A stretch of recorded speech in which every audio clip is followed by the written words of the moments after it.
Yeah, everyone calls it a distraction. I don't know what that means, really. I think it's one of the greatest cup competitions, or the greatest cup competition in the world, so we're really looking forward to it. And it's our next game against Burnley, Premiership side again. I'm sure there'll be a packed place, packed atmosphere at Emma and we can't wait to get out there. Obviously the league is the focus, so what will the approach be this weekend in terms of selection?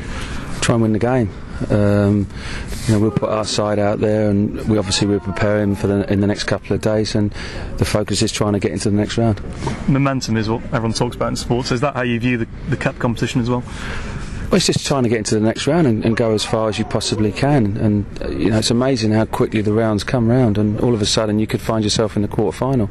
And I look at that and I think, well, that's where we want to be. We're trying to give our fans a good season out of what has been disappointing up to now. So, they've really had a good day out at Liverpool, and we've won the game, and we want more of that. A defeat at Forest, but encouraging signs there, were there? Well, it's never. It's always disappointing because you don't get a result and you don't win. And we're in the results business. We started off and we weren't good in the first half. Second half, I thought we took the game to Forest, and we could have got something, but we didn't. So we move on to Burnley, and this is the next game. What are you expecting out of Burnley? Because they too will be focusing on the Premiership at the moment. Yeah, but they've got a new manager. He's a good guy. He's been around football a long time, and he's got 700 games under his belt, Brian Laws. And I've watched the game against Man United. They were unfortunate. They played some really good stuff at times. They could have taken the lead, and they've got good players. You talked about what the cup means to you. What about the younger generation of players these days? Does it still have the same importance for them?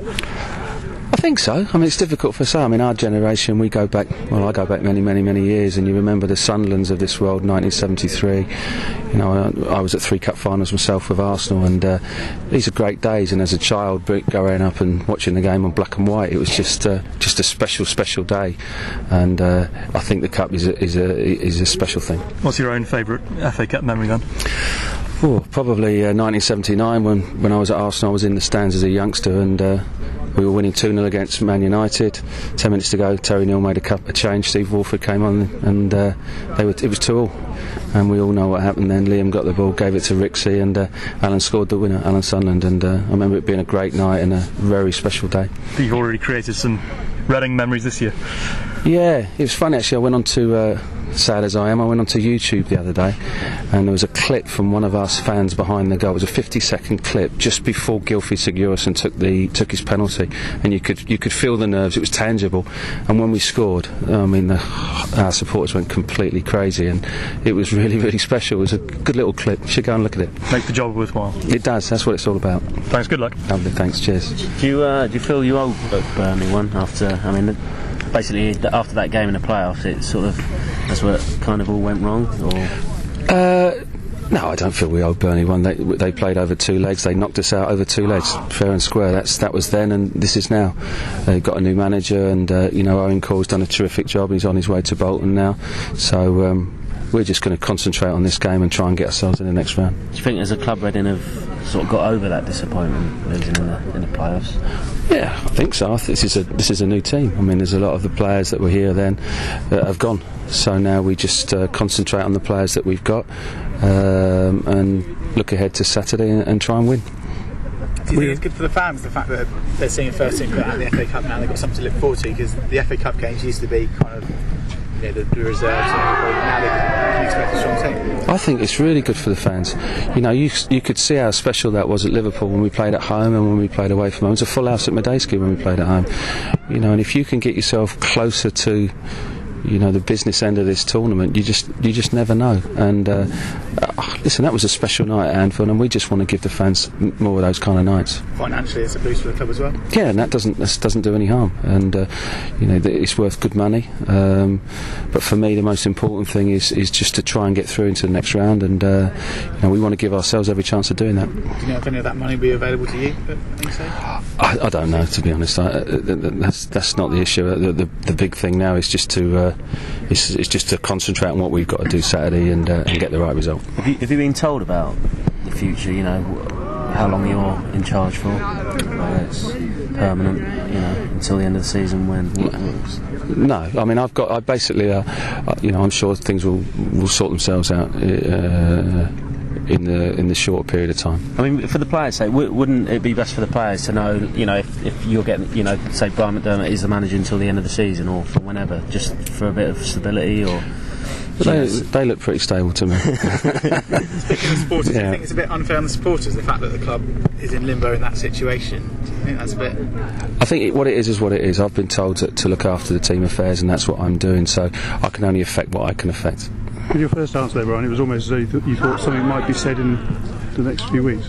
But I would imagine so. I would imagine that would be the case. Yeah, without a doubt.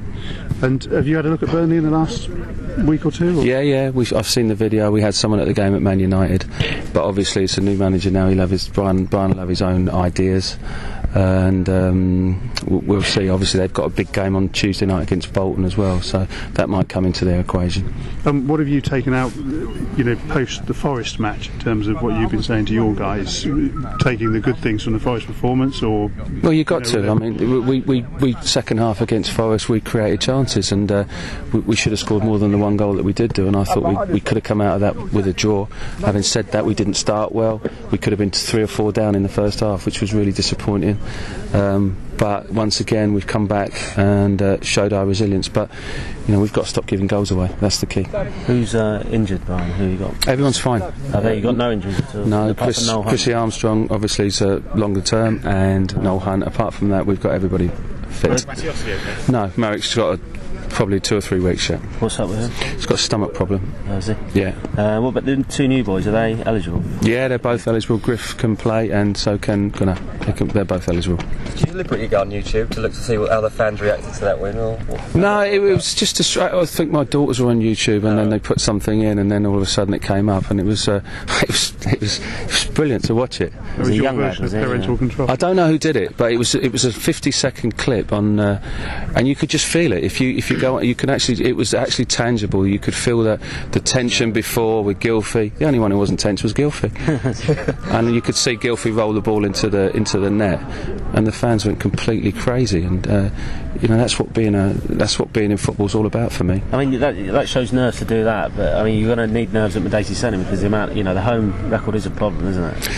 I don't see it as listen, what it is we have to just perform at home and get results at home. This is a great place to play, so I don't even look at that anymore, and that was 2009, this is 2010, we just move on.